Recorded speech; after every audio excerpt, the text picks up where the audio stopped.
Middle asset میں یا Europe میں آ کر کے ملتی ہے، یا مقبوضہ کشمیر کے اندر ایک دو کانفرنسیں ہوئی ہیں جہاں آزاد کشمیر کے سیاستدان میں نے سنا ہے کہ گئے ہیں، یا اسی طرح آزاد کشمیر کے اندر کچھ ایسی کانفرنسیں ہوئی ہیں جس میں انڈین ہیلتھ کشمیر کے جو سیاستدان ہیں وہ بھی آئے ہیں، لیکن دیٹ از ناٹ ڈپلومیسی. یہ تو آپس میں یعنی ملنا گلنا کشمیریوں کا اچھی بات ہے کہ اگر ہو یہ، لیکن that doesn't go far enough at آل.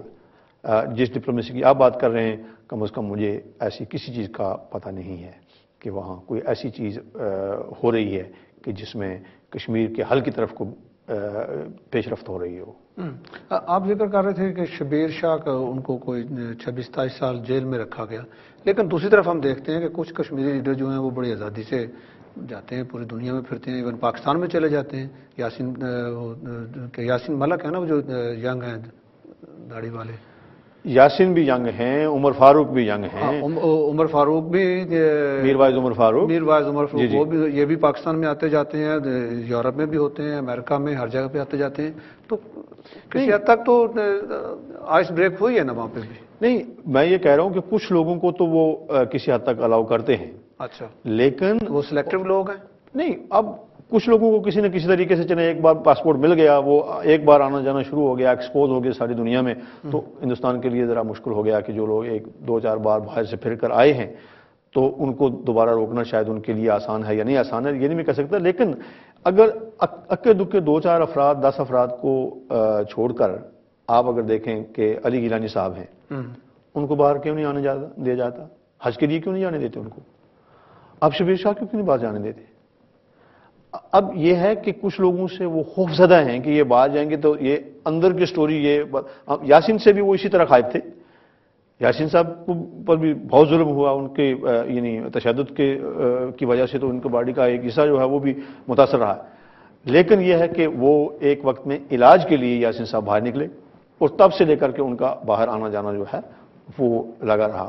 اور جہاں تک میر وائز صاحب کا تعلق ہے، کیونکہ میر فائز صاحب جو ہیں وہ نہایت ہی نو عمری میں، میرے خیال میں وہ شاید ابھی کچھ 17 برس کے تھے کہ پہلی بار جب ان کو باہر آنے کا اتفاق ہو گیا، اور پھر یہ ہے کہ ایک بار وہ باہر آ گئے تو پھر ان کا آنا جانا جو ہے وہ کافی حد تک لگا رہا. لیکن میں یہ کہہ رہا ہوں کہ آنے جانے سے بھی اگر وہ سارے کشمیریوں سے کہیں جائیں باہر آئیں جائیں، آنے جانے سے مسئلہ حل نہیں ہوتا ہے.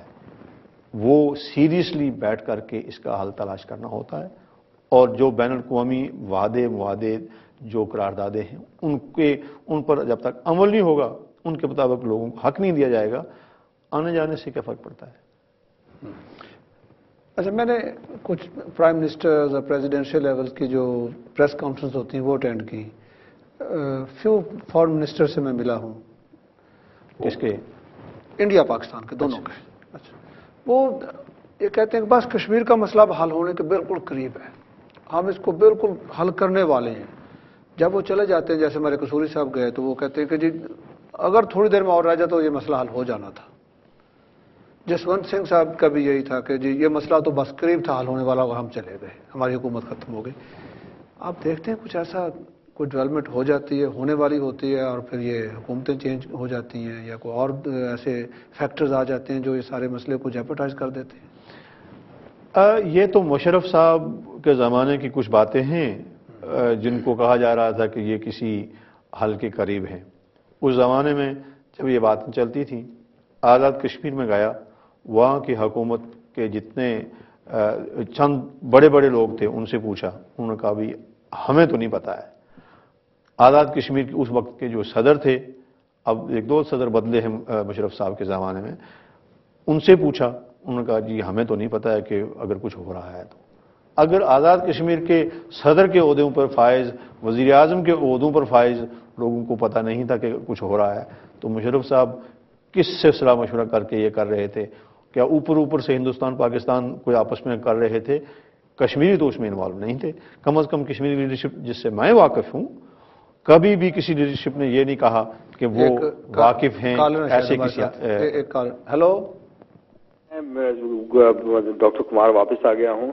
جی ڈاکٹر صاحب، آپ سوال بتا دیجیے کوئکلی، ہمارے پاس ٹائم کم ہے. اور بات افسوس ہے کہ آپ کے جو گیسٹ ہیں یہ اینٹی انڈین آرمی کا پروپیگنڈا